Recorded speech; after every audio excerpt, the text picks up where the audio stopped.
Member for Clarence Central.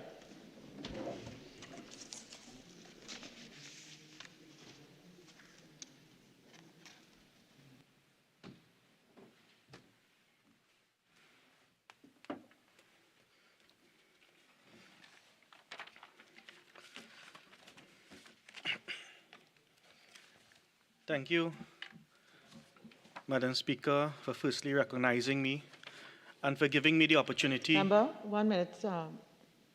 Just realized we have no clock. All right, so 1 minute.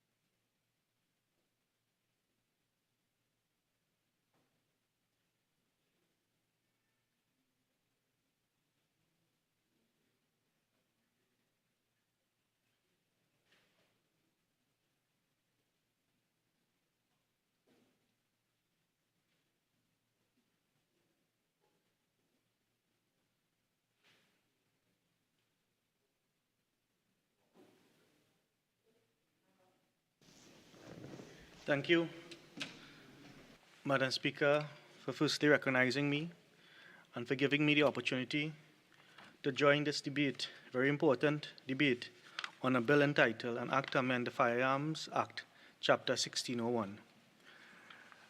Before I get into my substantive presentation here this afternoon, Madam Speaker, please permit me and allow me the opportunity to respond to the member for Port-of-Spain North, St. Anne's West.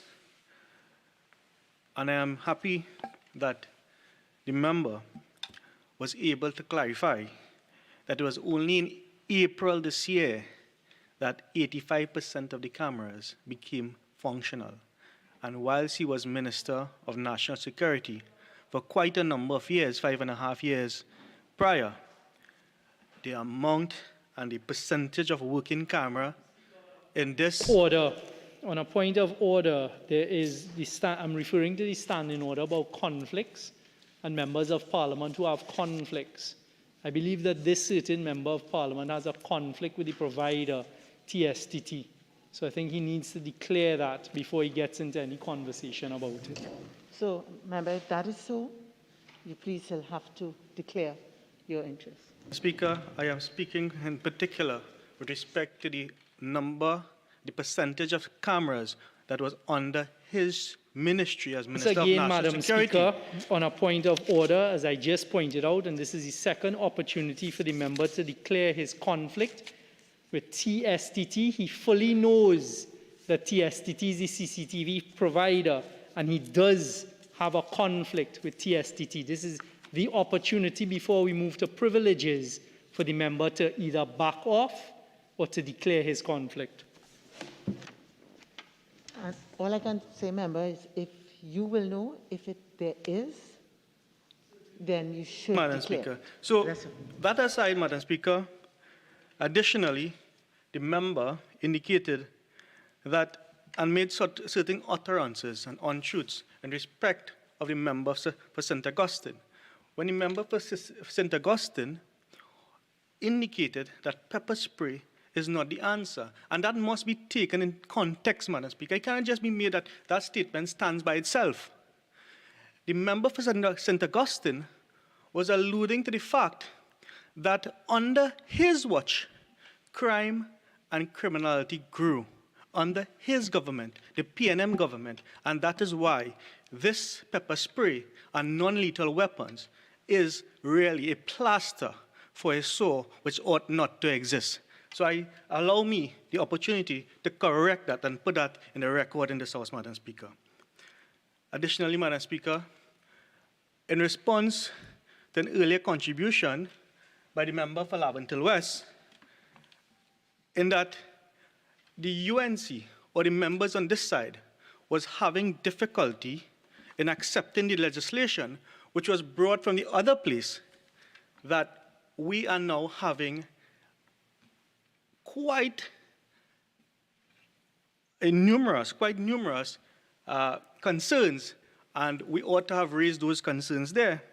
But, Madam Speaker, when you look at the presentation coming after from the member for Barrett and Sawa, you will understand and the public will appreciate that his presentation was almost entirely based on amendments which ought to have been picked up in the other place. And it shows, therefore, Madam Speaker, that we, on this side, we have a duty, and our duty is to present amendments and our concerns just as in the other place. So, Madam Speaker, that aside, I am very happy to see that this bill has finally been introduced in this House, because this is something that the UNC has been clamoring for quite a number of years.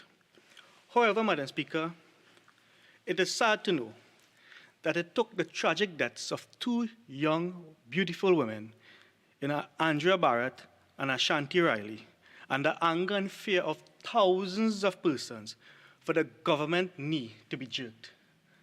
And we were joined, and that the cry of fear of thousands, we were joined by members on the other side, because we had the member for San Fernando West joining a vigil in Maribel, I believe, I stand to be corrected, in support of those on the ground who were clamoring for change and respect of non-lethal weapons to be provided to citizens in this country in the months of February and March, long before the spike in COVID. And, Madam Speaker, this is what saddens me. It is the modus operandi of this government to have knee-jerk reactions to everything. No planning, no foresight, no consideration. The member for Tobago East spoke about responsibility and accountability. But when you look at some of the incidents happening, and for us all in this House to work together, and for us to be responsible and accountable, when you look at the incidents of just last week, there are persons who are not being held accountable. So it is condescend to this bill. Thank you, Madam Speaker. So, while the rest of the democratic world, you have a government for the people, by the people, in Trinidad, we have a government by VAPs. You will see, Madam Speaker, the incidents of just last week. And even this week, you have one arm of the state calling for persons to come out and have appointment for vaccinations. And then you have another arm of the state. 48-1. You just won the contributing member about confining. We now on vaccines. Maybe in his world, vaccines have to do with pepper spray, but not in this world or the bill. Okay, so remember, okay, and I caution you to keep to what this bill is about, okay? Madam Speaker, for your ruling. Madam Speaker, it is an insult to both Mrs. Riley and Mrs. Barrett and the women who were murdered and attacked for the government to bring and rush this piece of legislation in the form that it is in. Madam Speaker, I'd like to let you know, and for members on the other side, that we are in support of non-lethal weapons, pepper spray legislation. We're in support of it. But the form in which it was brought to this parliament leaves much to be desired. We would certainly require a much simpler, or we would certainly rather a much more simple piece of legislation that deals with pepper spray and not confined and have it convoluted in the Firearms Act amendment that we have here this evening, Madam Speaker. For me, it seems as though, Madam Speaker, that the government just Googled pepper spray and came up with a bill which is the only form and purpose it is in, is to make matters worse to the most vulnerable in our society. Madam Speaker, let us look Clause 3B, which seeks to introduce a definition of pepper spray. And it is defined as an inflammatory agent which, when applied on the body of an individual, may cause the mucous membrane in the eyes, nose, throat, and lungs of the individual to become inflamed, resulting in the immediate closing of the eyes, difficulty breathing, runny nose, and coughing. That is the definition as per Clause 3B. Now, what is an inflammatory agent? That could mean anything. There are millions of things that are inflammatory agents that can cause the mucous membrane, etc., to become inflamed, for the eyes to become runny, resulting in immediate closure of the eyes. In fact, Madam Speaker, any of the aerosol sprays and disinfectants out there, for example, and other liquid sanitizing sprays can have that effect. When this issue was raised in the Senate, Madam Speaker, the Honorable Attorney General said it's confined to order in Section 16. Now, Madam Speaker, what we are saying on this side is that laws ought to be clear, especially when you're dealing with matters of a penal nature and which are punitive. And clarity starts with definition. Madam Speaker, you do not want, when this bill is passed, that persons out there are having difficulty, especially persons in enforcement, the police officers and so forth, having difficulty with the interpretation of what an inflammatory agent is. We will end up in a situation like, and this is just an example, I know the members will want to jump up on 48.1, but this is just an example, Madam Speaker. Remember, the public will remember, and you will remember too, Madam Speaker, when we had the issue of private versus public property for the instances of this regulations. We had quite a difficulty. Member, Madam Speaker, but on admission, before he said it, his preamble was he knows he's irrelevant. 48.1. I mean, if he has nothing to say on pepper spray, go. And I have to uphold the objection. You yourself appreciate it. I'm Speaker, sure you could bring up a closer example. So we are leaving this to interpretation. And the persons enforcing this piece of legislation will certainly have difficulty. And what we are asking for is clarity, Madam Speaker, clarity in definition. Permit me to refer to a well-known and defining case in our jurisdiction, post-independence, where one word, Madam Speaker, one word, and, was paramount. In Thomas versus Batiste, the courts found that Thomas's use of slop pail did not infringe his constitutional rights. The courts agree that it was cruel, but it did not infringe his rights because it had to be cruel and unusual. So, for those who are not aware what a slop pail is, it is basically a pigtail bucket that is used as a toilet that an inmate uses and is emptied once per day. So, do we have the difficulty of interpretation in by just of the use of the word and? Anyway, and Thomas versus Batiste is one of the hundreds of cases, I can tell you right now, that there is one matter before the court in which the state will be liable to pay millions of dollars because of the interpretation whether a certain piece of equipment is classified as a heavy equipment under the Vehicles Act. And that is why we are calling for clarity in terms of the definition of what an inflammatory agent is, as defined by Clause 3B, Madam Speaker. So, for example, Madam Speaker, when, again, I lead by example, to say, sometimes we use the word liming in Trinidad to mean that we're hanging out. So when we go back to this normalcy, and let's say, for example, someone makes liming and they make, a couple of people liming and they make mango chow. Everyone here know what chow is. And they add a little scope and pepper, right, to add a little sting to it. So you have scorpion pepper mango chow, and you get into a fight, because these things happen. It is not beyond persons who are what we call hanging out liming. It is not beyond them. And someone throws at a person the chow sauce, and it goes into their eyes. That can be defined as an inflammatory agent. And therefore, what are you going to charge a person for? The person can now be charged and fined 250,000 and 5 years, or 750,000 and 15 years, depending on whether the matter is heard in which court, the lower court or the higher courts. So that is really open to interpretation again, Madam Speaker. So we would have rather, Madam Speaker, a much more simple definition, something that makes sense. Something, for example, pepper, you had your time. Pepper spray is defined as an aerosol spray containing oils from pepper. A simple definition would suffice. But we have gone into this realm of inflammatory agent, Madam Speaker. So, and we have gone there with a full view that the Firearms Act already makes it an offense to use noxious substances such as gases. So we need not worry about that. The definition of pepper spray in this bill demands specificity.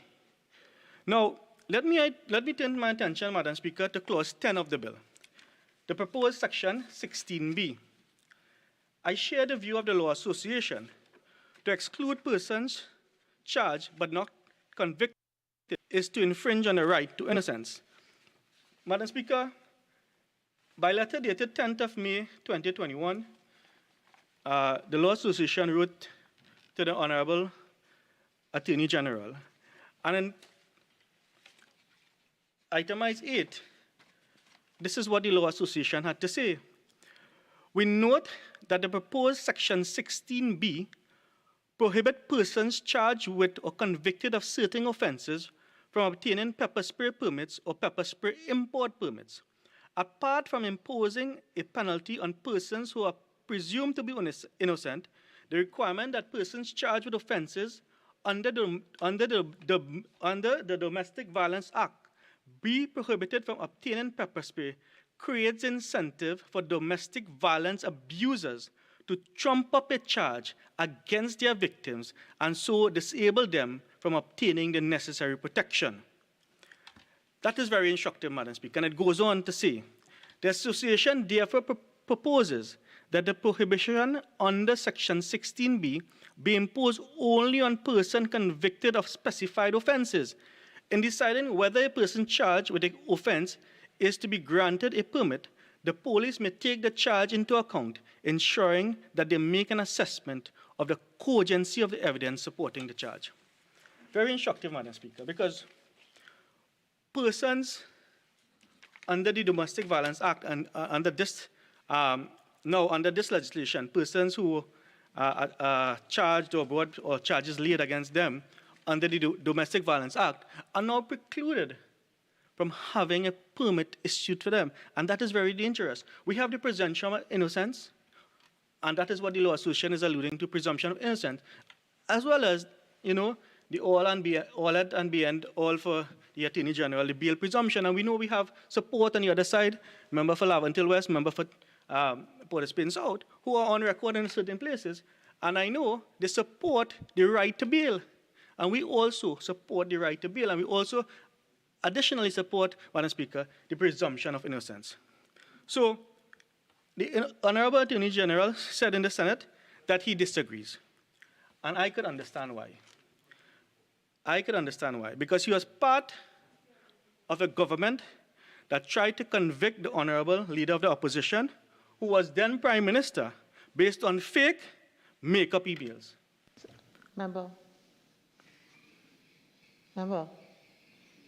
that part of your contribution is not relevant. Madam Speaker, thank you for your guidance. Madam Speaker, in this jurisdiction, someone is considered charged when an information or complaint is laid. So legally, a person is charged when the information is laid, even sometimes before they know it, even before they're arrested and brought before the courts. And I will come to this in a bit. I wish to turn specifically, Madam Speaker, to section 16B1C, charged or convicted under the Domestic Violence Act. Unlike many cases involving the police, where crimes are investigated and charges brought by officers laying an information or complaint after an investigation, interviewing of witnesses, and so on. A domestic violence complaint, Madam Speaker, is brought by someone taking out a summons. Yes, a private complaint. You know what that means? It means that there's no police investigation, not even a report lodged at the police station, not even sometimes a medical certificate is necessary. No police gathering of evidence, nothing like that. A private complaint. And how is this private complaint laid, Madam Speaker? For those who are unfamiliar, you go to the magistrate court. No appointment required. You sit and you wait to see the GP. Now it's the registrar of the magistrate court. You pay $3, you take out a summons, and you get a DV, a domestic violence, based on the information you would have given to the then JP, now registrar, and boom, a person you're making a complaint against is charged for the purposes of this bill and therefore precluded from obtaining a pepper spray license. Depending on the severity of the complaint, Madam Speaker, the court will normally hear this within 3 to 14 days. Many times, police officers wait until the last minute to serve someone, especially if there's 14 days. You have to give them 48 hours notice, so they wait until the last minute to serve the summons on you. And even though the summons have not been served on you, Madam Speaker, for the purposes of this bill, you are considered charged. Your time is now spent.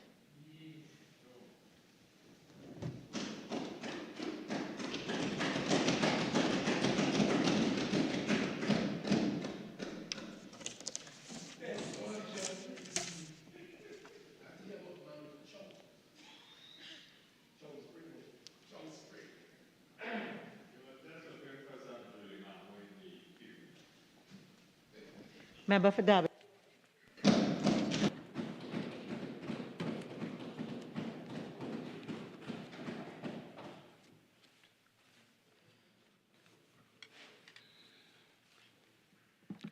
Madam Speaker,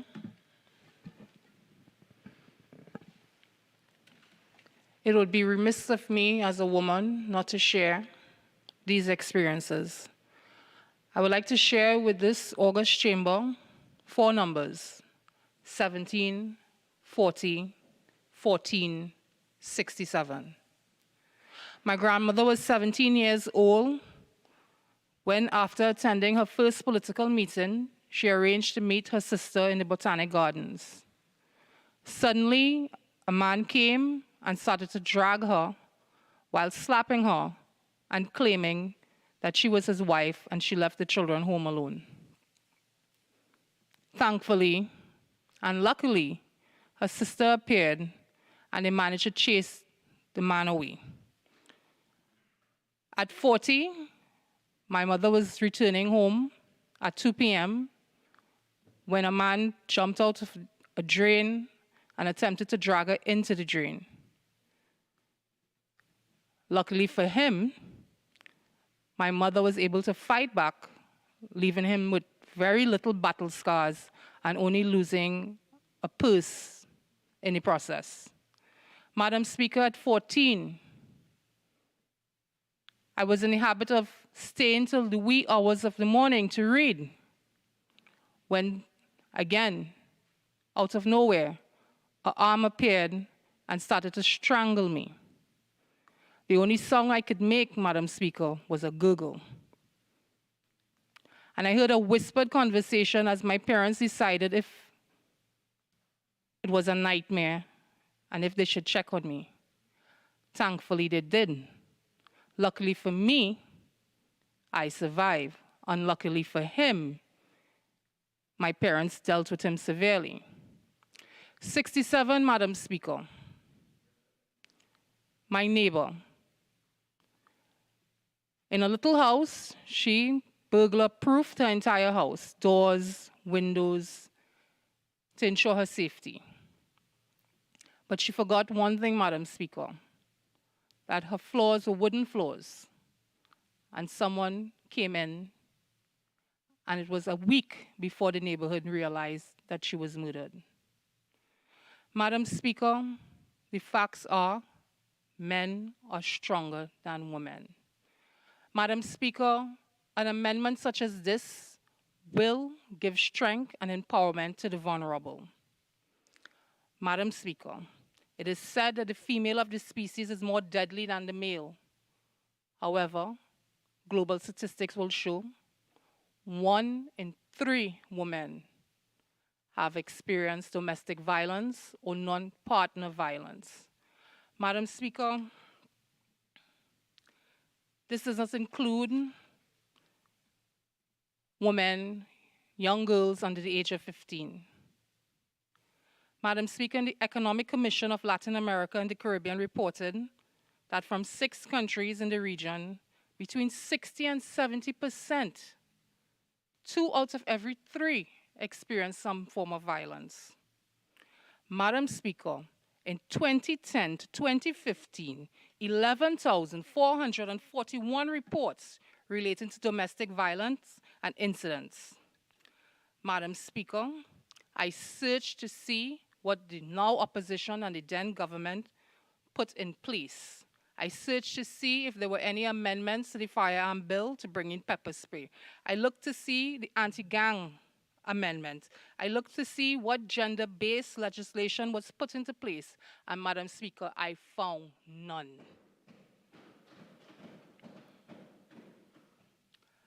Madam Speaker,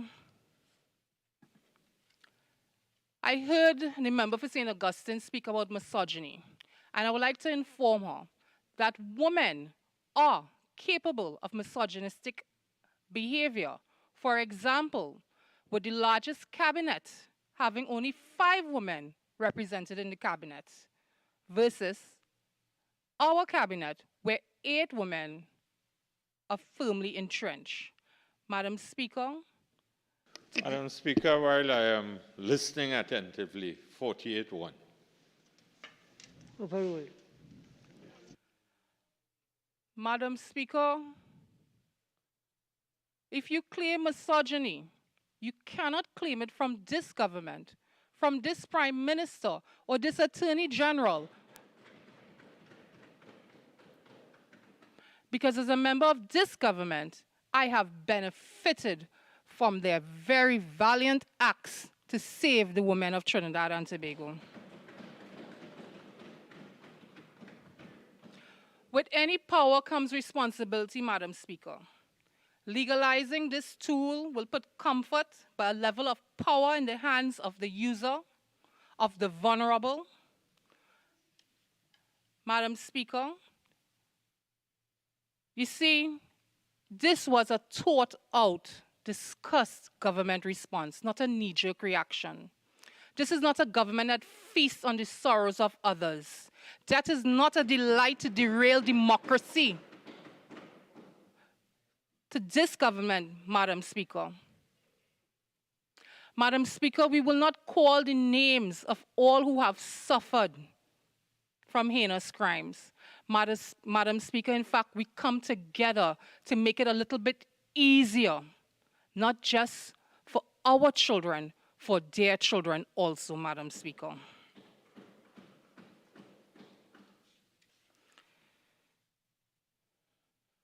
Madam Speaker, what I wish for in all my research, I learned that the pepper spray will give you a sense of strength. It will give you courage. It will enable you to react in an aggressive manner quickly. But Madam Speaker, I wish that in 2010 to 2015 we had pepper spray permits for all those who needed it then, for the vulnerable who visited the Ministry of the People, for the women in car parks and offices. Madam Speaker, I am happy that it is happening today for women in a certain hotel in Central, that they will be able to protect themselves. Madam Speaker, I wish as a mother to say that this is a step in the right direction. And as a human, I understand that this is not a fix. I understand that the attacks against women, it is of global importance, Madam Speaker. And Madam Speaker, I want to restore faith in the Parliament. I want us not to be ashamed and not to put political gain before the vulnerable in this society. Madam Speaker, I applaud the Attorney General for his great efforts. I applaud the Prime Minister of Trinidad and Tobago for restoring, for ensuring that the 14-year-old me, that I have a voice today to ensure what once happened to me will not happen to another young woman in the future. Thank you very much. Member for Oropuch West.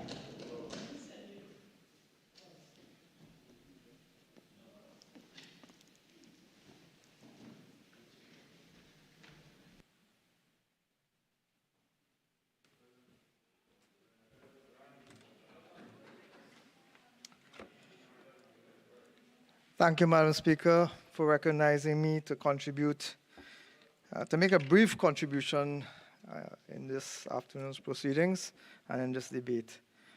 I think it is critical that we put to rest some of the statements made by the former Speaker and to put on the record some corrections to some of the things that she would have said. The honourable member spoke about this not being a knee-jerk reaction. This legislation not being a knee-jerk reaction. It has taken 5 years plus to get to this point. The member congratulated herself and her government for having placed women in significant positions in the Parliament. I congratulate all who have been placed in significant positions, not just in Parliament, but elsewhere in Trinidad and Tobago, as women rise in this country above and beyond what they used to be before. The member also spoke about not being able to identify situations of misogyny in her government. I will not engage further with that. I think a lot of that is actually in the public domain already. Madam Speaker, my intervention today, though, is to appeal for the Honourable Attorney General to expedite implementation of this legislation. There have been several instances before where legislation was rushed to the Parliament and through the Parliament, and in actual implementation, the government has failed miserably. There have been errors in terms of the documentation itself, in terms of the legislation itself, and there's been delay in implementation. There have been partial implementation, and one particular instance has been the procurement legislation, which continues to be incompletely implemented, and therefore we have not had the benefit of what the potential of that legislation should have been. As a result, I appeal to the Attorney General today to take in mind the proposed amendments that we will propose at committee stage, so that we can fast-track the actual implementation of this legislation and give to women in this country, and it's not just to women, it's to all citizens in this country, another ability to protect themselves. We are where we are today, and we must recognize that we are where we are today, essentially because the state has failed to provide security for the citizens of Trinidad and Tobago. Hence, we have to get to these supplementary measures. Had citizens been sufficiently protected, I think, Madam Speaker, we would not get to this point. With that brief intervention, Madam Speaker, I want to thank you very, very much for the opportunity, and I look forward to early implementation by the Attorney General. Thank you all. Member for Port of Spain South.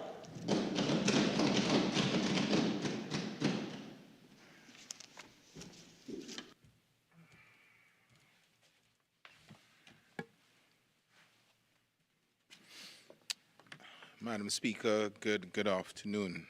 I want initially to endorse the caution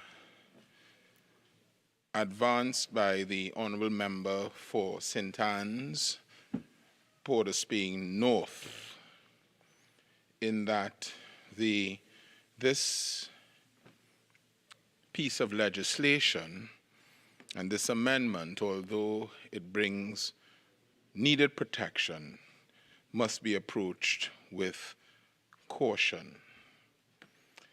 Madam Speaker, as I rise in this debate, I want to speak directly to the youth and young people of Trinidad and Tobago, specifically ages 16 to 38. And I want to do this because my focus and my thesis is that this bill is directly beneficial, this amendment, to young people as they go about their daily lives, but also looking at the concept of caution and not being too overwhelmed and too arrogant and too self-assured with it, but to use this as a means of protection and self-defense as the bill envisions. Madam Speaker, to that end, I would like to recommend some learning that people can educate themselves as to what it is the pepper spray legislation brings to the fore. I would want to recommend, Madam Speaker, from the International Journal of Industrial Ergonomics, an article entitled Civilian Pepper Spray for Self-Defense, Understanding User Perception and Impact. That is by David Stribel. I'd want to recommend the article, What is Pepper Spray and Is It Dangerous? By Amy Smith. Madam Speaker, there is an article from the United States Department of Justice entitled The Effectiveness and Safety of Pepper Spray, April 3rd, 2020. There is also an article by Carol Ryman and Carrie Castile entitled Women's Choices of Strategies to Protect Themselves from Violence. There's also, Madam Speaker, an article entitled Use of Pepper Spray in Policing coming from Lund University.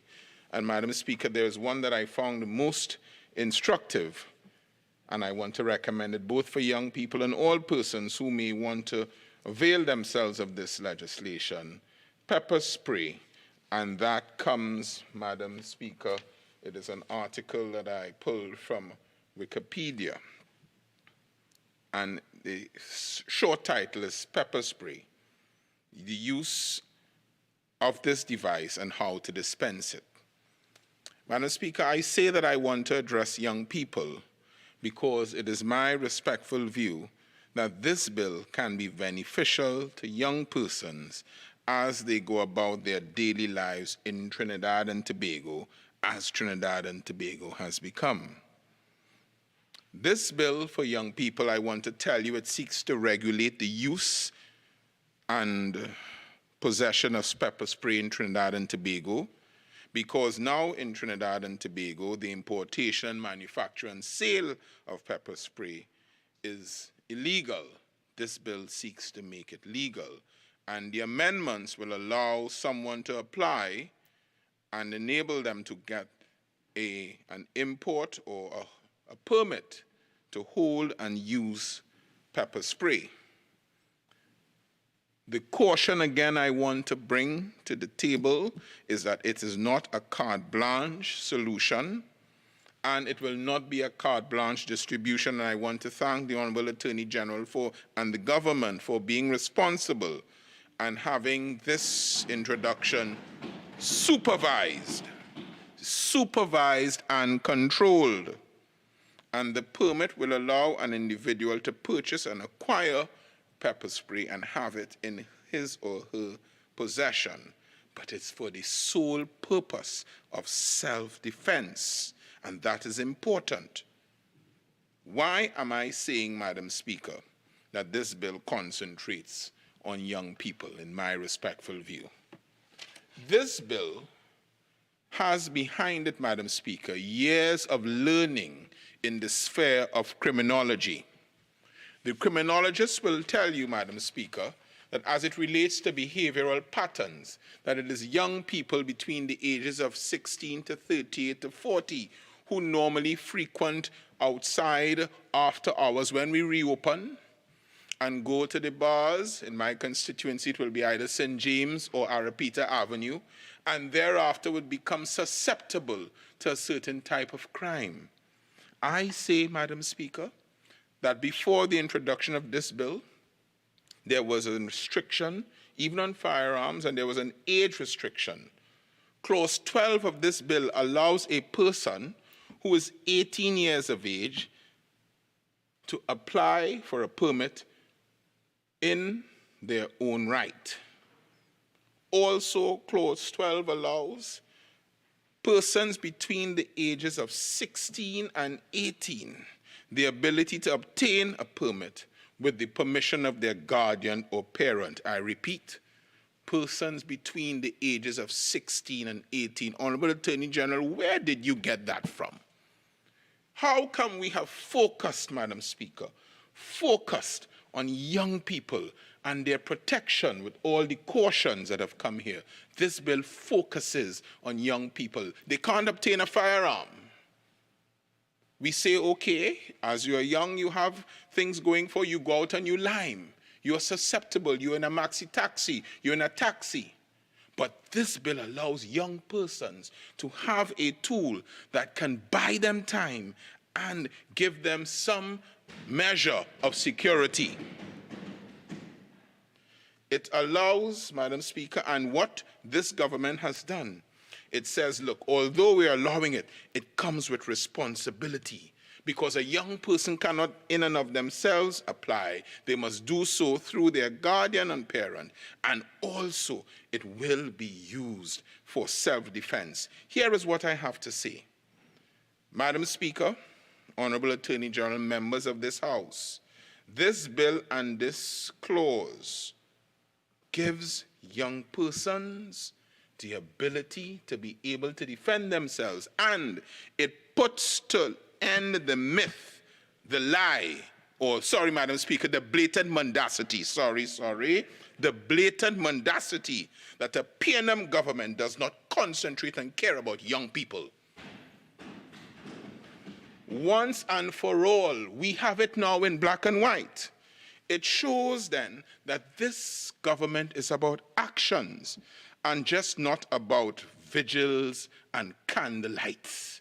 We are about something more substantial, because whilst that is going on in the night, no one is sleeping in this government, and we are passing legislation that will actively and meaningfully assist young people.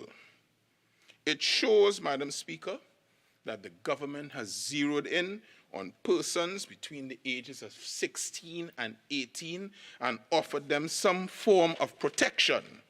And we want to say that the protection is not absolute. But in the articles that I've just read, the learning says, Madam Speaker, that the benefits would be that the pepper spray, in acting as an agent of self-defense, because it is inflammatory and it attacks the eyes and the respiratory system, it can give the user, if used properly, a temporary respite in order to escape danger. It creates temporary blindness and will allow a person in danger to use this pepper spray as self-defense, and thereby given an avenue of escape. It will impede pursuit for a while and allow, whilst creating shortness of breath, allow a would-be victim, Madam Speaker, a young victim, to have some hope of escaping persons who are ill-intentioned. Madam Speaker, this bill ascribes to international standards. Most of the speakers who went before have cited the international uses of the bill, and I don't wish to get into that. But what I say is young people, therefore, do not believe the hype. This government, a PNM government, in my view, respectfully, has always focused on young people. And I want to talk to them. I want to continue in the context of this bill to talk to them and say to you that this is just one of many pieces of legislation that has gone before. The anti-gang legislation focuses on young people to tell them move away from a life of gang and try to go and walk on the straight and narrow. But it didn't start there, Madam Speaker.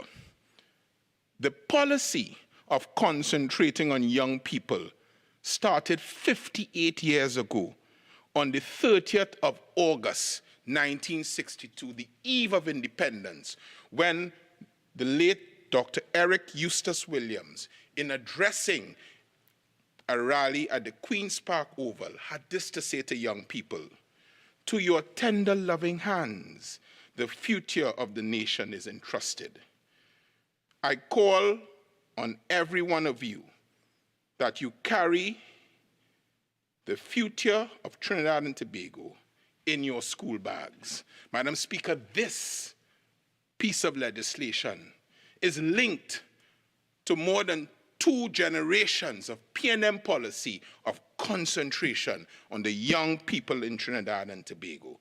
And I want to ask all members in this August chamber, which one of us have not benefited from this PNM policy? Can any member on the opposite side, after I have finished speaking, get up and say that they have not benefited and put it on Hansard? I don't dare. But I say, Madam Speaker, I put it out there. We then say that this bill, I'm hearing an utterance. I don't know if the honorable member wants to say that he hasn't benefited. The point I am making is that I dare them, Madam Speaker, because this piece of legislation forms a history, forms part of a very rich history. As the member for Laventille West will tell me when we speak, it's a rich history of focusing on the young people. We speak up to Sunday morning, whilst people were sleeping, we spoke about this. Do you know why, Madam Speaker? Because there's a narrative, you know. It's a narrative, and if you hear it more and more and more, you begin to believe the narrative. There's a narrative that they want to say that we don't concentrate on young people. Madam Speaker, at closing, I am closing up my books. And here's what I want to do. I still have some time on this bill. I can point to every member on this side, I'm extemporizing now, and show how in their contribution to this, in this parliament and in this government, they have contributed to young people. I start with the honorable leader of the House. So, member, yes, ma'am. I want you in your contribution and focusing on everybody to also place focus on this bill. Thank you. Madam Speaker, as I look at clause 6 of the bill, which focuses on young people between the ages of 16 to 18, I look at each member in this House, and I start with the honorable leader of the House, who nurtures, Madam Speaker, every young member in this parliament. I go to the Attorney General, who introduced the Madam Speaker, 48-1, if the member would extempo on the bill. Okay, so member again for Port of Spain South. While I understood the nexus with youth, this is not a bill about youth development or anything like that. And you referred to clause 6, so let's deal with clause 6, please. Speaker, I will deal with clause 6 as I focus a little more on what has been transpiring with this government as it relates specifically to young people. Madam Speaker, this bill, as it seeks to address, again I go back, Madam Speaker, the issue of a permit, it gives, Madam Speaker, the parent or guardian an opportunity to view his or her child for their fitness to carry or to have a permit that allows them to carry the pepper spray. Madam Speaker, what I would want to do now is to continue, just, Madam Speaker, as I look around to show how this policy, this position in the bill, is something that is done by each member, Madam Speaker, on this side as it relates to young people. Madam Speaker, permit me, and I will not go beyond 1 minute. The Honourable Member for Diego Martin Northeast, the Honourable Minister of Finance. Madam Speaker, I don't know where he gets the time, but he focuses on our future, financial and otherwise, to ensure. Again, member, please, and this hopefully will be the last time I will have to stand on 48-1. Madam Speaker, your every word commands my obedience. But, Madam Speaker, I know that they will not want us to continue to show how we have focused on the young people of Trinidad and Tobago. But what I want to say... No, it's not they. I have ruled. Yes. Madam Speaker, what I do want to say, however, is that I would ask the young people of Trinidad and Tobago to grasp this opportunity that is being provided for them to have security as they go about their daily lives. Just as we ask them to grasp the opportunity provided at the University of the West Indies. Member, please. As I said, you have a few more minutes. Please condescend on the bill. Thank you.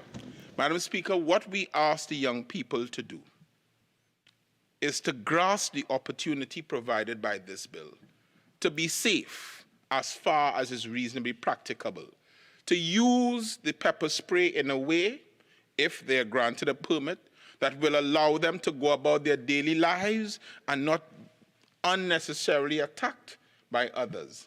Madam Speaker, I say that there should be no more talk about this government not focusing on the young lives and the young people in Trinidad and Tobago, because this bill puts paid to that untruth, and it is the epitome of a piece of legislation that focuses on the young people.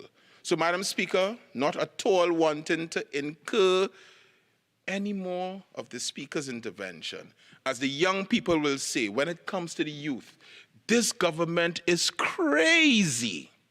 I thank you, Madam Speaker. Attorney General. I see where you are.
Madam Speaker, I thank you for the opportunity to bring conclusion to this debate. I do not propose to detain the House for any period of time, Madam Speaker. Permit me, therefore, to dive directly to the chase. Just let me say that the government is very pleased in moving this law through this House after having had support in the Senate, to say that this is but one further step in the many steps that we've taken. In answer to the member for St. Augustine in particular, who believes that this bill originated much like the member for Princestown, as a result of the exhortations of the leader of the opposition. Let me just completely reject that submission out of hand, because if the honourable member for Siparia was deeply concerned about this law, not only would she be in the House today, but certainly as the Prime Minister of a cabinet that had 5 years and 3 months at the helm of Trinidad and Tobago, the honourable member for Siparia surely could have found some time to treat with pepper spray. Surely the honourable member for Siparia, when she served as the Attorney General of the Republic of Trinidad and Tobago in a previous government, could have found some time for pepper spray.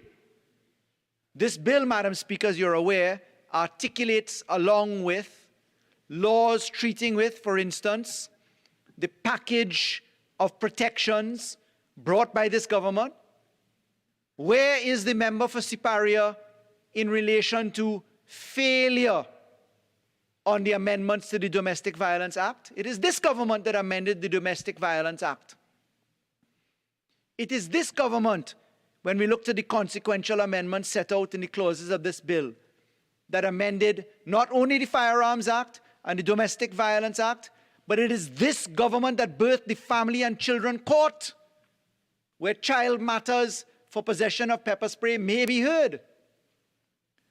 It is this government that brought about the child rehabilitation rules, regulations, the children's homes regulations. It is this government that saw to the protection and the utilization of electronic monitoring through the operationalization of that law. It is this government that brought the DNA legislation, which is consequentially amended here again, to protect the vulnerable in matters including rape. How dare the member for St. Augustine come in a make-up-as-you-go contribution to reinvent the wheel and reinvent the fabric of history in Trinidad and Tobago? No, Madam Speaker, we reject the submissions coming from my learned friends opposite, because, Madam Speaker, the point is, no matter what they say or do, it is only this government that has brought to life the most packaged, purposeful, built number of laws to treat with the most vulnerable in society. It was the member for Laventille West who stood up and piloted, as we see inside of the connection to this law, the amendments to the Trespass Act. It was that honourable member that sought to protect vulnerable people in homes where there's home invasion, where you can now use pepper spray if this law is passed. It was the member for Laventille West who did that, not the member for Siparia, who is again absent from the chamber, Madam Speaker. Madam Speaker, what I can say, time for trading of who did what and who should do what is going to be measured over time. I'd like to address one further submission coming from the member for St. Augustine. Madam Speaker, I'm genuinely tired of the untruths. The honourable member for St. Augustine stood up and said that I chastised people for shedding crocodile tears at vigils. No, Madam Speaker, I chastised the members of the opposition for shedding crocodile tears when they could have been in Parliament passing laws to protect the vulnerable, the exposed, our children and women.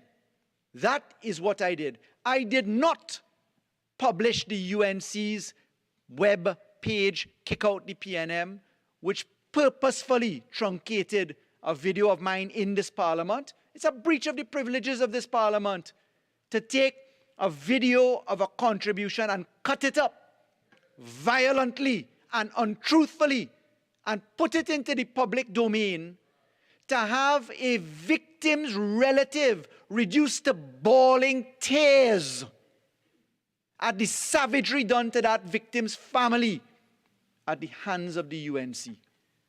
Where's the voice for St. Augustine then and now, at that untruth. It was open to St. Augustine to stand up and say, no, that's not true, I was there. No, Madam Speaker. That's as good as making it up in saying the Attorney General is a defendant in a matter where the Attorney General is not. Fabrication has no room in this society and no room in this bill. And the fake news offered by the member for St. Augustine is tragic. Perhaps it's fitting that I saw on a Facebook post a comment in relation to the contribution of the member for St. Augustine made the other night, where one of her supporters said, in celebration to the extinguished member of Parliament for St. Augustine, perhaps, Madam Speaker, that's really what we're trying to say. Perhaps that's what it's all about. Really So, have Madam nothing Speaker, to say. this bill... Do you want me to give way, St. Augustine? You have Oh, I see. I thought St. Augustine had... I offered to give way, but clearly has nothing further to add. When caught telling untruths, and when given the opportunity to say something when I gave way, let the record stand that St. Augustine couldn't even rise to defend herself. So, Madam Speaker, that is put to bed. Madam Speaker, I want to thank the member for Sawa Barataria for putting forward some very interesting reflections on the bill. I had an opportunity to speak with the honourable member at the break, and I undertook to look at the submissions made by him. I think that there is merit in some of the submissions, but unfortunately, I don't think that we have the space in light of what has been passed to look at it. There is another bill that we intend to bring to amend the Firearms Act shortly, and I do undertake to have further inspection there. May I say in relation to this law before us, and in addressing, as I come to a close now, the submissions of my friends opposite, this is only stage X. There are more stages to come. And let me say why X, because it's a continuing run.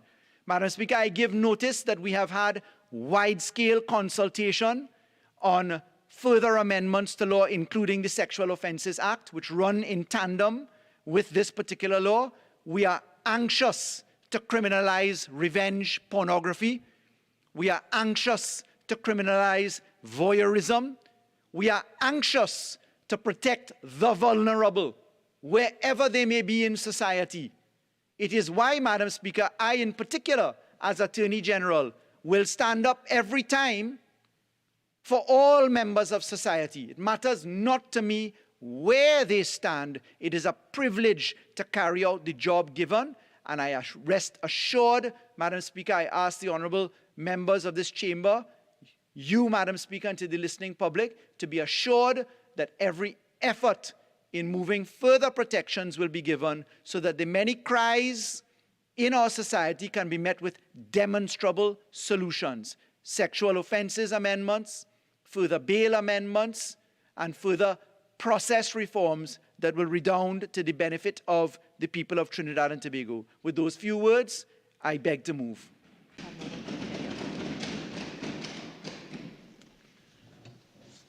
Honourable members, the question is that a bill entitled An Act to Amend the Firearms Act, Chapter 1601, be now read a second time. All in favour say aye.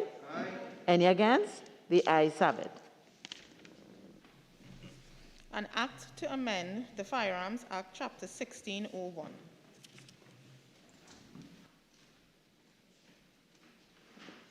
Attorney General. Madam Speaker, in accordance with Standing Order 68-1, I beg to move that the Firearms Amendment Bill 2021 be committed to the Committee of the Whole. Honourable members, the question is that the Firearms Amendment Bill 2021 be committed to the Committee of the Whole. All in favour say aye. Aye. Any against? The ayes have it. This House will now go into the Committee of the Whole to consider the bill clause by clause. This bill has 31 clauses.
Thank you, Madam Chair. Clause 1. The question is, Clause 1 stand part of the bill. AG? Madam Chair, I noticed that my colleague for Samoa Barataria has circulated some amendments to clauses 1, 2, 6, 10, 11, 11, 12, and 31 and 32. New clause 32.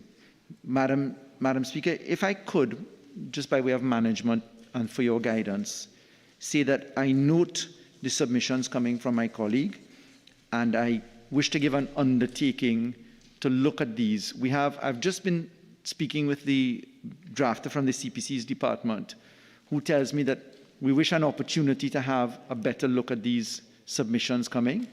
We do not have a proclamation clause in this bill. However, we do intend to move with alacrity. So we have another bill, if I can give notice, to amend the Firearms Act. There's a proposal coming from the Minister of National Security that causes us in a different way to cause an amendment. And what I'd like to do is to have the opportunity to consider the member for Samoa Barataria's submissions when we come to that, which would be almost immediately. So I don't know if the member wished to put his submissions on the record, and then perhaps, if you could guide us, we could then agree to deal with the bill in a different way, with several clauses together. Thank you, Madam Chair. Madam Chair, I observe what the Attorney General has said, and when we circulate amendments, I know it would not form part of the Hansard record. So just for a matter of record, I would just like to place the various amendments that we propose as part of the record, so it could be reflected for future reference. So I guess we'll have to go through the individual clauses, and the member for Barataria San Juan will put his amendments, and then we take it from there. Right? It can't be done en bloc like how it is presented. I understand, Madam Chair. We're guided by you. I thought that perhaps the member could have just said, I had proposals in respect of A, B, C, D, E, and put that on the record, and then we could take the clauses. But I'm guided. If Madam, please, I can just go through all of the amendments now. Basically, what they are per clause.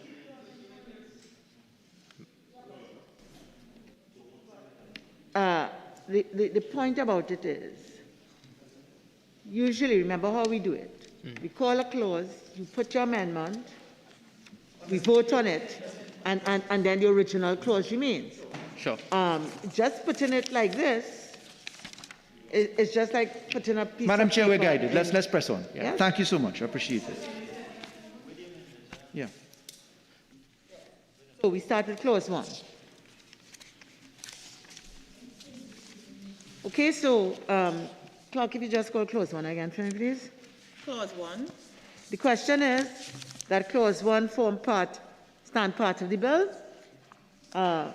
Member for Barataria San Juan, and because we understand the procedure, we won't be too lengthy. Sure. Okay? Thank you very much, Madam Chair. Madam Chair, the proposal is to include a new subsection, which is a proclamation clause for the legislation, because we realize that within the clauses of the bill, there are certain things that need to be done in terms of the establishment of the register, and also the regulations and the permits and the prescribed forms. So just for administrative issues, we realize that there may be need for a proclamation clause. AG. Sure, Madam Chair. The Interpretation Act allows us to actually bring to life things which are not yet brought into effect in law. By way of an example, we did the electronic monitoring devices and the speed guns, etc. They were all done prior to assent and proclamation because the Interpretation Act allows that. Clause 28 of the bill allows us in this bill to amend the regulations and also to begin the work on the registers. But I do understand where Samoa Barataria is coming from, and for those reasons we propose that we'll look at that a little bit later pursuant to my undertaking. All right, so that would you therefore withdraw the amendment, or do you want me to put the amendment? Madam Chair, we can just put the amendment. All right? The question is that clause 1 be amended as circulated. Those in favor say aye. Those against say no. I think the noes have it. The question is that clause 1 now stand part of the bill. Those in favor say aye. Aye. Those against say no. I think the ayes have it. Clause 1 now stands part of the bill. Clause 2. The question is that clause 2 stand part of the bill. Member for Barataria-Sano. Thank you very much, Madam Chair. Madam Chair, this is an amendment to the definition of pepper spray in the particular clause 3, and we're just asking that we insert the scientific name for the active ingredient within the spray, which is oleoresin capsicum. So the amendment will read that after the word agent, the words containing oleoresin caps. Madam Chair, may I? The noise is disturbing to the contribution. Thank you. Yes. Madam, after the word agent, we include the words containing oleoresin capsicum that is carried or possessed by a person for the purpose of being used in lawful defense, and then it continues with the definition that the Attorney General proposed in the bill. This is so that we can ensure that the pepper spray active ingredient and the dimension of the lawful defense and proper use of the pepper spray is captured within the definition of pepper spray in the particular bill. Thank you. Attorney General. Madam Chair, we were invited to look at the classic current definition of pepper spray in that regard. In fact, the term that is representative of the chemical in its natural form, pepper as it's referred to, which is the oleoresin capsicum. What we were advised, and the drafters, in fact, right here, because we had a long debate on this, is that because there are synthetic versions that may be invented over time, that we didn't want to be technologically specific to a chemical, and therefore what we did is we took the generic definition of the thing that causes the concern to the mucous membrane, nose, eyes, etc. So I thank the member for the recommendation, but I respectfully believe that we ought to stick with the generic as opposed to the specific. So the question is that clause 2 be amended as circulated. Those in favor say aye. Aye. Those against say no. No. I think the ayes have it. The question is that clause 2 now stand part of the bill. Those in favor say aye. Aye. Those against say no. I think the ayes have it. Clause 2 now stands part of the bill. Clauses 3 to 5. The question is that clauses 3 to 5 stand part of the bill. The question is that clauses 3 to 5 now stand part of the bill. Those in favor say aye. Aye. Those against say no. I think the ayes have it. Clauses 3 to 5 now stand part of the bill. Clause 6. The question is that clause 6 stand part of the bill. Member for Barataria-Sano. Thank you very much, Madam Speaker. Madam Chair, this is one of the points I had raised in the debate relating to the definition within the Parent Act of police officer, because the definition of police officer in the Firearms Parent Act captures both the regular officer and the special reserve officer. Now, Attorney General, I just wanted clarification here, whether or not it is the intention of the drafting that pepper spray is considered a prohibited weapon under the definition of the Firearms Act. Thank you. Madam Chair, the reason why we put this category, well, there are two issues that the Honourable Member has raised. One, whether special reserve police officers are necessarily to be listed insofar as they fall within the definition of police officer within Chapter 1501. That's the first one. And then the second one is the prohibited weapon. The reason why we've included them as a class here is specifically because we intend for law enforcement agents to have the quantum which may be above pepper spray. So they may in fact be prohibited weapon, because remember, if you're not within the type that is ordered by the minister, then you're a prohibited weapon. So it was specifically because it contemplates that law enforcement or military may have more potent versions of the pepper spray than the average person in society.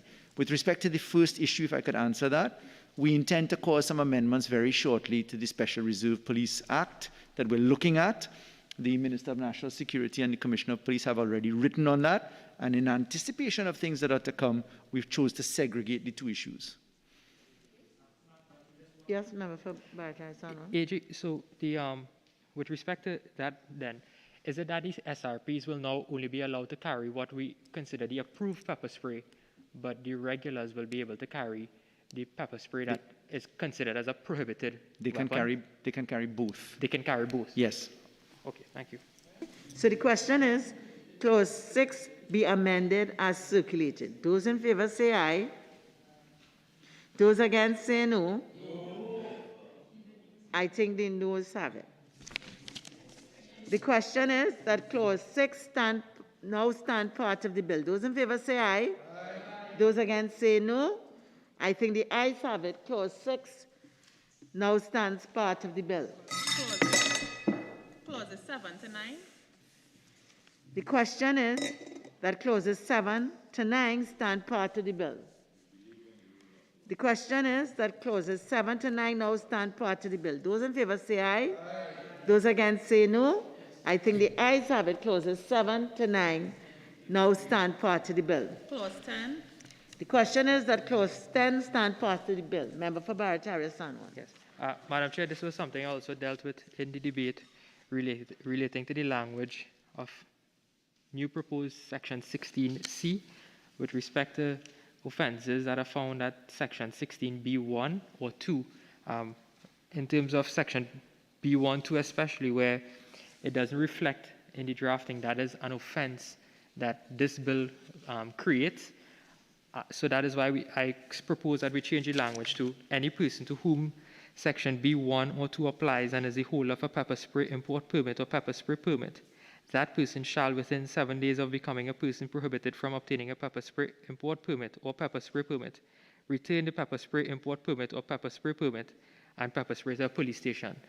So it captures accurately those matters that are outlined in clause 16B1 or 2, as they are not offenses that are created, but in one instance, undertakings, interim orders, and protection orders made against a person.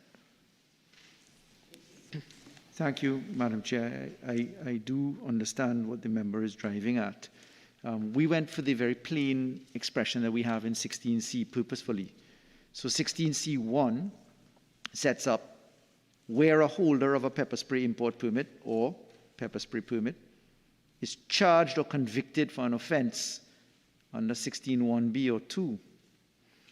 That was intended to capture in 16(1), in 16B1 and 2, we're looking at the people who are charged or convicted in the circumstances set out in B, 16B1. It wasn't that they were charged for an offense in 16B1 or 2. It was once they had clothed themselves with the category that a person of becoming and here it is in the second part, that person shall, within 7 days of being a person prohibited from obtaining pepper spray. So it is to be interpreted by that language, or pepper spray permit, return the pepper spray. So I could understand where the member was going to say, well, is this saying that this is an offense? Is it the offense of 16B1? But what this is really saying, if you look to the language in the middle of the paragraph, is that once you are clothed as a prohibited person and you had the permit in your possession, you have 7 days to give it back. So we'll have a better look at this going forward to see if there's merit. Sometimes, you pick these things up only when you're in court. Again, I do give that undertaking that we'll look at these things with some sobriety to see if there's anything in it. But for now, I would prefer that we stay right where we are, having passed through the Senate as well. The question is that clause 10 be amended as circulated. Those in favor say aye. Aye. Those against say no. No. I think the noes have it. The question is that clause 10 now stand part of the bill. Those in favor say aye. Aye. Those against say no. I think the ayes have it. Clause 10 now stands part of the bill. Clause 11. The question is that clause 11 stand part of the bill. Member for Barataria Sanwan. Thank you, Madam Chair. Madam Chair, there are 2 amendments that we're proposing to clause 11, and I'll deal with both of them. So the first one is to delete subsection A as proposed, for the reasons, again, I gave during the contribution with respect to the cabinet now being converted to the minister's discretion. So I outlined the reasons, so I wouldn't go into the reasons again. The second amendment that we're proposing is the inclusion of a new subsection 9 in the Parent Act, which would read, the Commissioner of Police or such police officer. Sorry, this is a new subsection. Amend Section 17 of the Parent Act. So the Parent Act has up to Section 17 sub 8, so it's included as sub 9 now, Madam Speaker. All right, so 1 minute.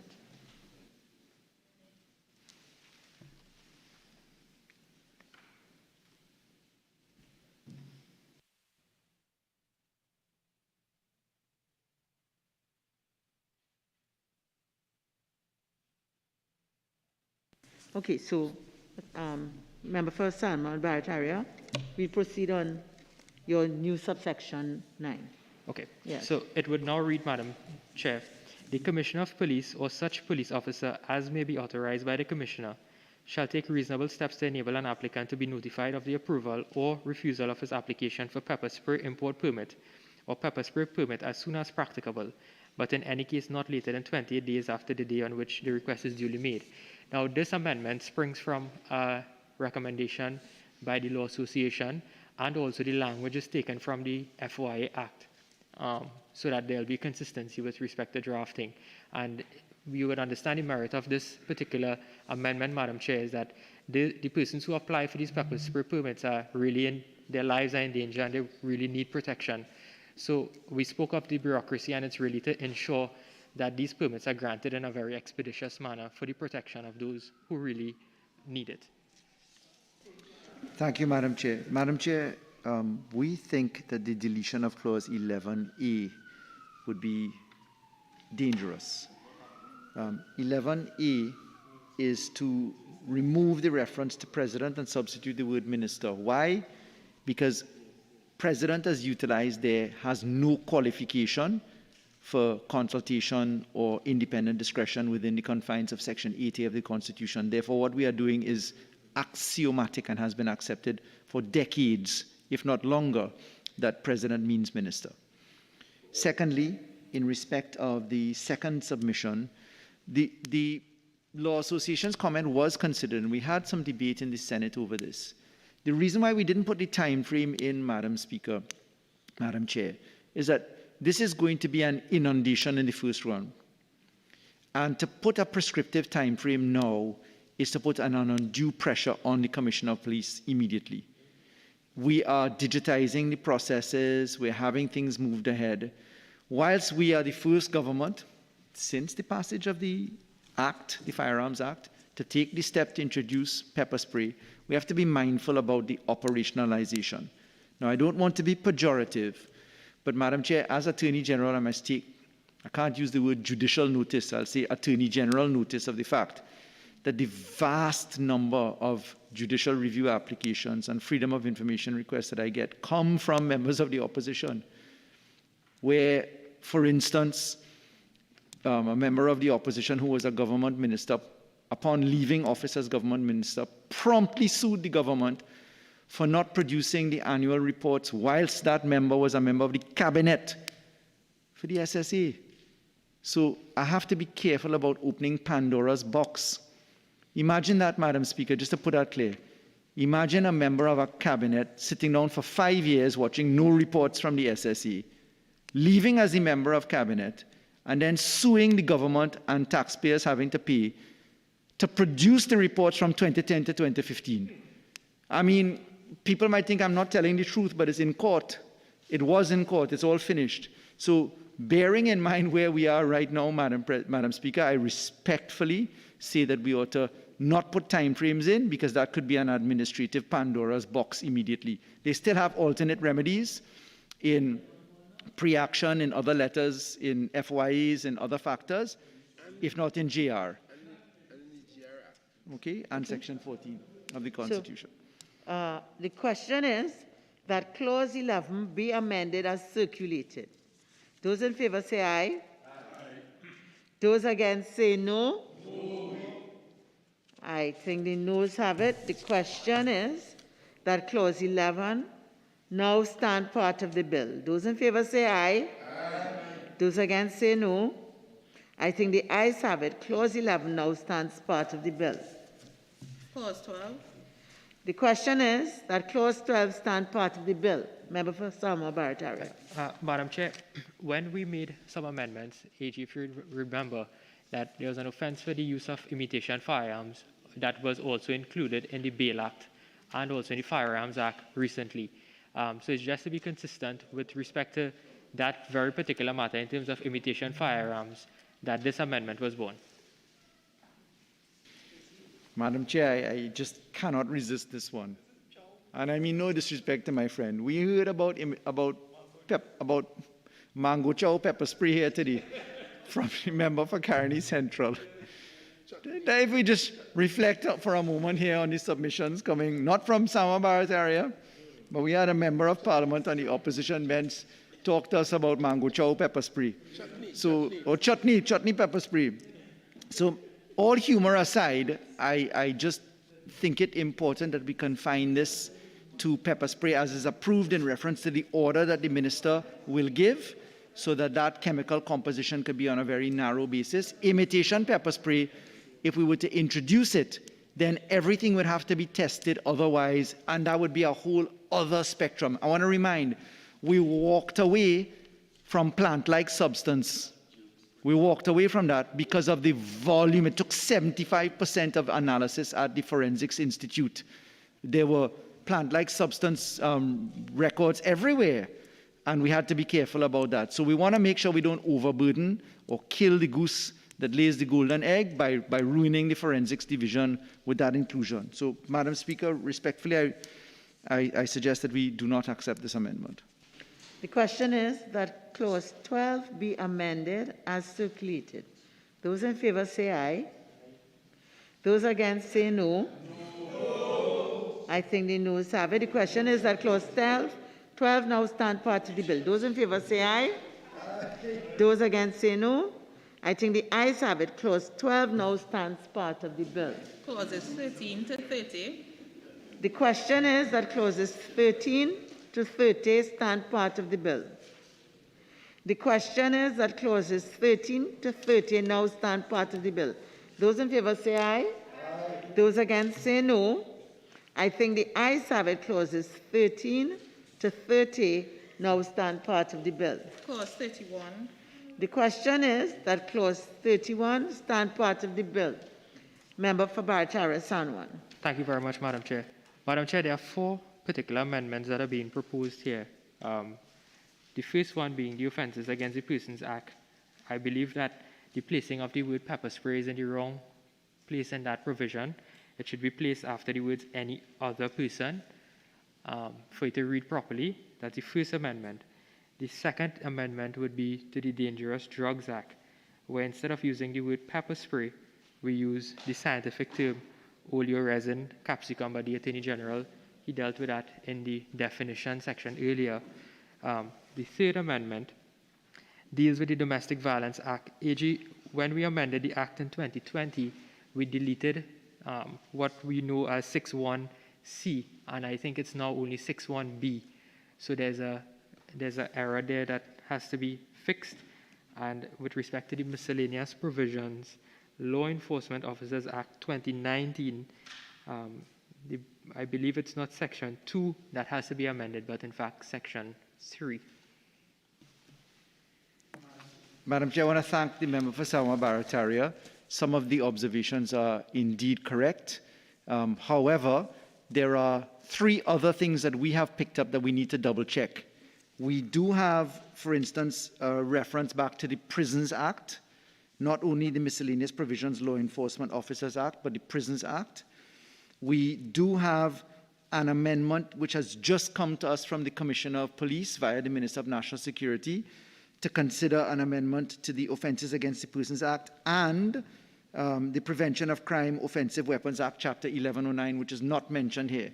So because we have a further bit of consideration to do, I can squarely undertake here to look at the honourable member's recommendations and harmonise it at the same point that we come back in a miscellaneous bill, which we have in the making, to attend to some of these issues. So I thank the member for his submissions in this regard. Thank you. AJ, I'm glad you raised the Prevention of Crime Offensive Weapons Act, because if you look at that act also at Section 3, just for future reference, they have in fact exempted persons who hold firearms under the Firearms Act lawfully. So I think we'll have to also create the exception there for persons who hold pepper spray lawfully under this Firearms Amended Act. Yes, Madam Chair, that's what I was referring to, together with the fact of designed for as opposed to comprising, because as we look to criminalize the possession of tasers. So there are further things in the work. We are constantly revising the laws. So I'm just giving notice that we had intended to pick up on a few other amendments, and we can capture the reflections then. Sure. Question is that clause 31 be amended as circulated. Those in favor say aye. No. Those against say no. No. I think the noes have it. The question is that clause 31 now stand part of the bill. Those in favor say aye. Aye. Those against say no.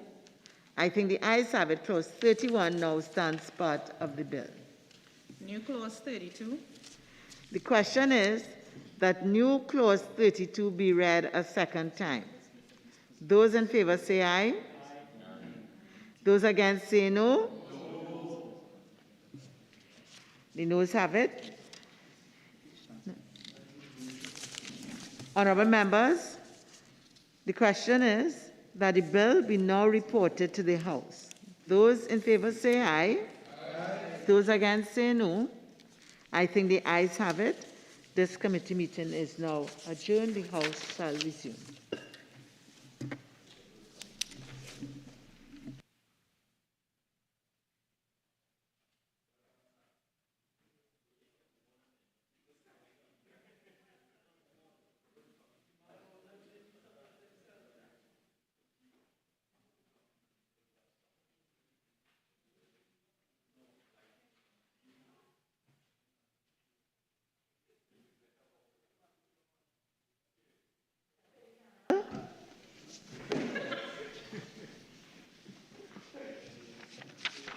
Sorry, Madam Chair, my ears are still ringing with the mango chow chutney.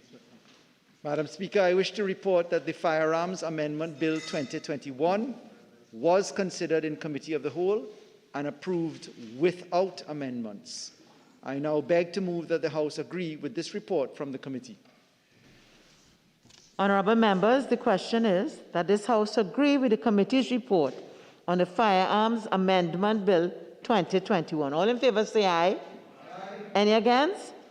The ayes have it. Attorney General. Madam Speaker, I beg to move that a bill entitled An Act to Amend the Firearms Act, Chapter 1601, be forthwith read a third time and passed. Honourable members, the question is that a bill entitled An Act to Amend the Firearms Act, Chapter 1601, be forthwith read a third time and passed. All in favour say aye. Aye. Any against? The ayes have it. A bill entitled An Act to Amend the Firearms Act, Chapter 1601. Leader of the House. Thank you very much, Madam Speaker. Madam Speaker, I am about to move the adjournment, but I just wanted to make it clear, Madam Speaker, that the members of the opposition had no need to get their knickers in a bunch with regard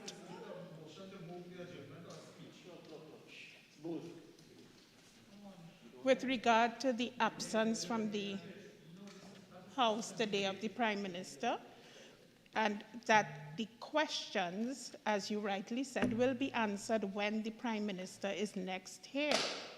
I noticed that they have put out a media release on this, so I just wanted to make it clear, Madam Speaker, that there was no need for them to behave like that. Sometimes I think they behave like ninnies, Madam Speaker. Madam Speaker, at the end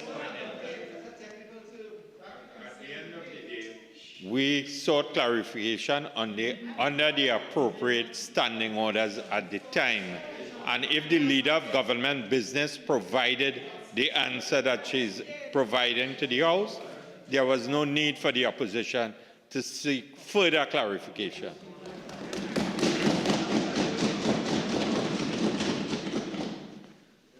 Okay, so Leader of the House. Thank you very much, Madam Speaker, and you did get that clarification. Anyway, Madam Speaker, I beg to move that the House do now adjourn to Wednesday, the 23rd day of June at 1:30 p.m. Madam Speaker, on that day, it is our intention, at 10 a.m. Madam Speaker, on that day, it is our intention to move that all stages of the gaming and gambling bill be taken at that time, on that day, that it be taken through all its stages. Madam Speaker, it is therefore our intention to, when the bill is sent to senators, to send the bill at the same time to members of this House with a letter confirming what I have just said. Thank you very much, Madam Speaker. I beg to move. Honorable members, the question is that this House do now adjourn to Wednesday, the 23rd day of June, 2021 at 10 a.m. All in favor say aye. Aye. Any against? I think the ayes have it. This House now stands adjourned to Wednesday, the 23rd day of June, 2021 at 10 a.m.